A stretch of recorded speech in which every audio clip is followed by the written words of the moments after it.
je vais vous rappeler une petite parenthèse sur l'histoire.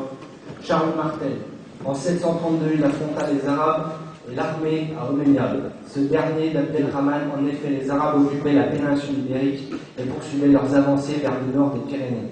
À partir de 725, ayant déjà le Languedoc, ils mettèrent à feu et à sac la ville d'Autun.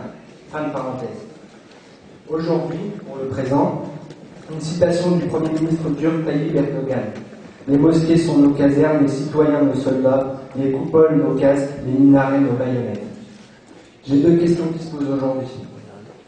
Qu'adviendra-t-il du futur pour nous, les jeunes? Et aussi, est-ce que l'islam a vraiment sa place dans l'identité nationale? Merci.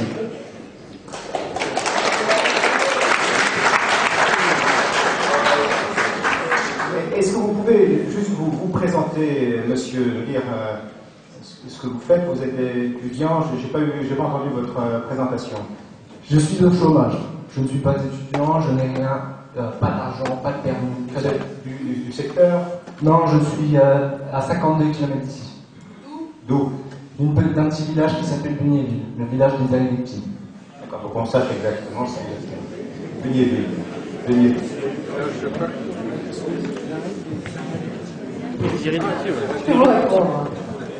Je vais vous répondre parce que vous êtes jeune, vous avez 19 ans, et j'ai entendu l'histoire que vous avez déroulée, qui est notre histoire de France, et qui pourrait être aussi l'histoire napoléonienne, parce que nous aussi, nous avons eu des conquêtes à travers notre histoire. Mal fini. Et à travers votre question se pose aussi l'espérance pour les jeunes de vivre ensemble. Alors, ce qui est terrible, vous savez, moi, votre question m'interpelle parce que lorsque je vais dans les quartiers, ce qu'on appelle les quartiers sensibles, quelque part, je pense qu'on doit tous s'interroger sur le fait que des jeunes issus de l'immigration, mais de la deuxième, voire de la troisième génération, qui sont nos enfants, puisqu'ils sont nés sur le territoire, ils sont français, alors ils n'ont peut-être pas la même couleur de peau, mais ils sont français.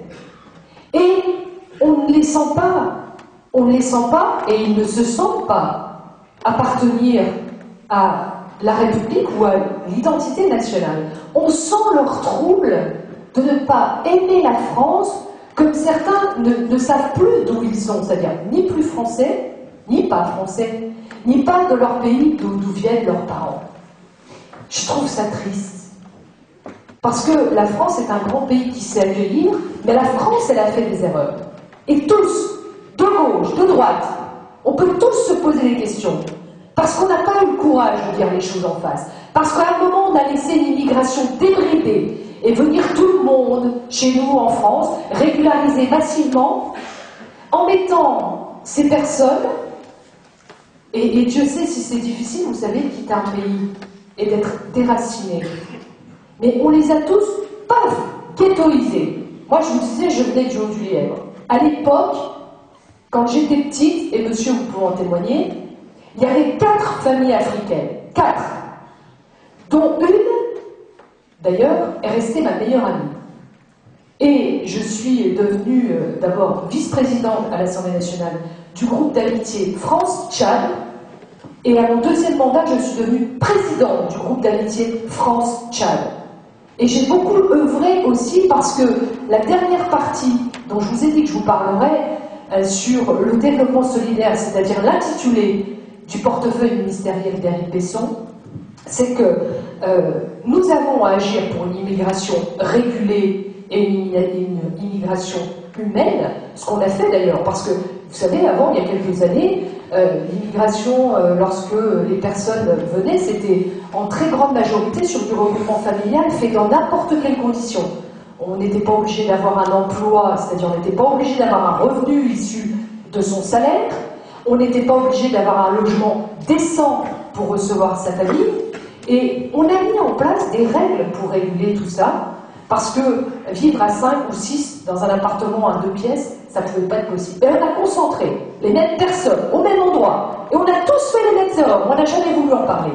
Et on se trouve avec des jeunes ayant aujourd'hui des troubles aussi dans leur vie. Alors ça n'excuse pas tout. Je ne suis pas là pour excuser. Je suis là pour essayer de comprendre.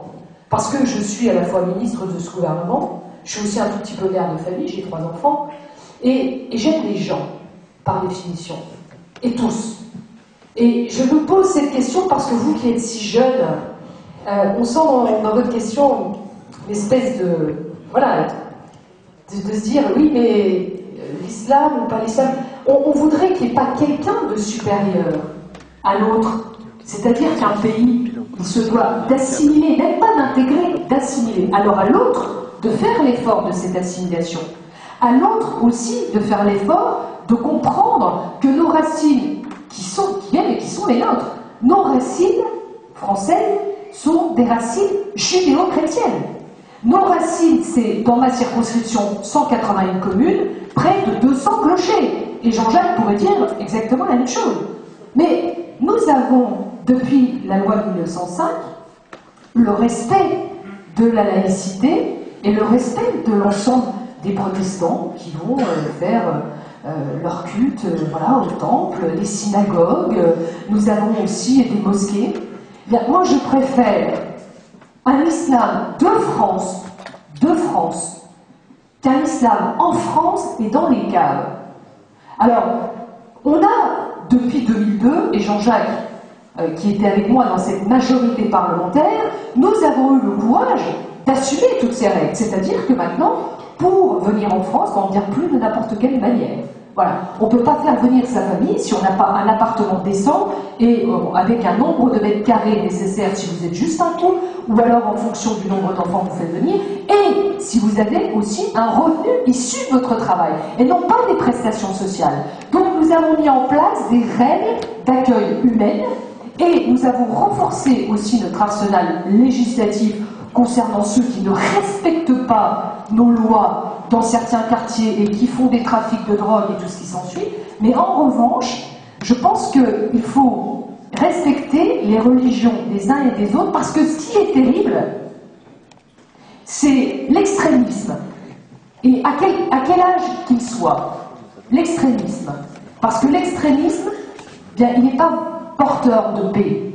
Et je crois que si on veut être porteur de paix, on doit accepter l'autre dès lors qu'il respecte nos lois, dès lors qu'il respecte ce contrat d'accueil, dès lors qu'il respecte l'égalité entre les hommes et les femmes, dès lors qu'il n'accepte pas la burqa, dès lors qu'il accepte nos traditions. Mais il ne faut pas faire un débat conflictuel entre guerre de religion, catholique ou musulman. On ne fait pas le procès d'un jeune musulman. C'est sa situation, et moi je la respecte. Ce que je veux, c'est qu'il se sente français lorsqu'il est français. Ce que je veux, c'est qu'il aime la France lorsqu'il vit dans ce pays. C'est qu'il trouve un travail, c'est qu'il ne parle pas le verlan, c'est qu'il ne mette pas sa casquette à l'envers, c'est qu'il essaye de trouver un boulot, c'est qu'on l'accompagne dans sa formation. C'est tout ça. Mais je crois que vivre ensemble, quand on est jeune, il n'y a rien de plus beau en termes d'espérance et d'avenir. Et la France, je le crois, avec ses traditions et avec ses lois, est un pays qui devrait vous permettre, jeune homme, de vivre bien. Et j'espère que vous trouverez une formation, mais que vous aurez surtout beaucoup d'espérance à découvrir l'autre.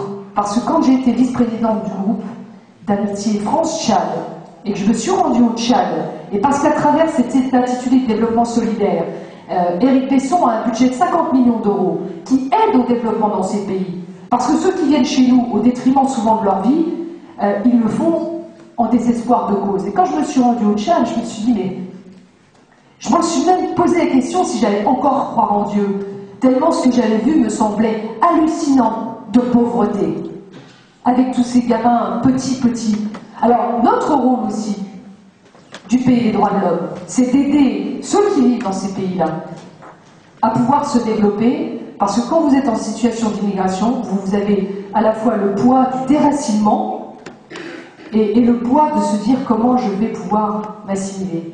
Mais si nous réussissons vraiment ce défi, je crois que nous pourrons vivre dans un pays sans les tourments. Mais ça mérite de se poser des questions. Merci.